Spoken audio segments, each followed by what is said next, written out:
আমার নাম শুভঙ্কর সাহা। বাড়ি আমার এটাই, এই পাশেই বাড়ি যাইতে।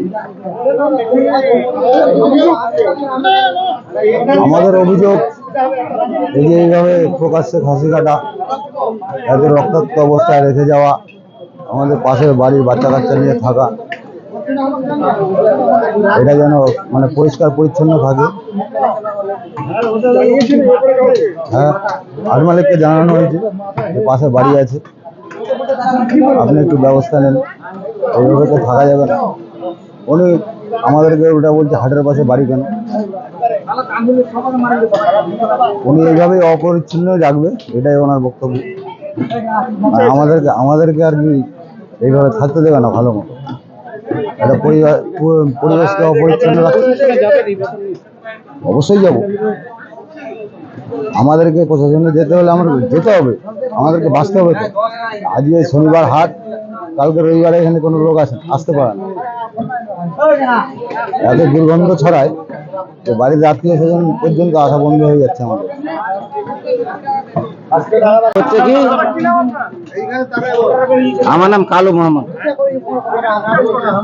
আমি খাসি কাটি।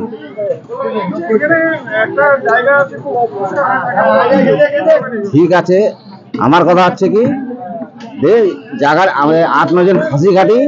ব্যাপারটা হচ্ছে কি, জায়গাটা একটু ছোট হয়েছে। হাট মালিককে বলছি, কাকা আপনি কিছু আমি কিছু দিচ্ছি, জায়গাটা আমি পলস্তর করে নিই। ঠিক আছে, হাট মালিক যেটুকু মানে জায়গা পাচ্ছে ওটা বিক্রি করে নিয়ে দিয়ে দিচ্ছে।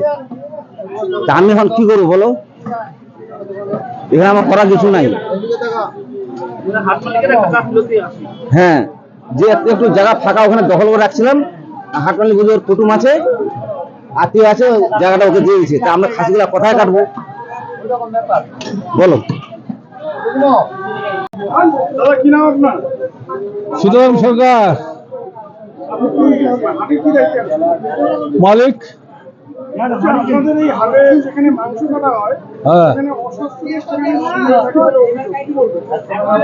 ওটা আগে থেকে হয়ে আছে, ওটা আমরা ঠিক করে নেব, যেভাবে ভালো হবে সেভাবে ঠিক করে নেব। কারণ আমাদের এখানে জায়গা কম, তো এই জন্য আর কি